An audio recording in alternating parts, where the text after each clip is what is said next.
बारामती तालुक्यातील वानवाडी येथे दत्त जयंती उत्साहात साजरी। बारामती तालुक्यातील दत्तवाडी येथे दत्त जयंती अतिशय उत्साहपूर्वक भक्तिमय वातावरणात साजरी करण्यात आली।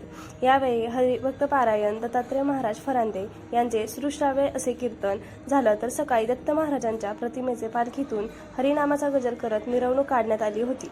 यावेळी त्रिमूर्ती युवक संघाने विशेष परिश्रम घेतले।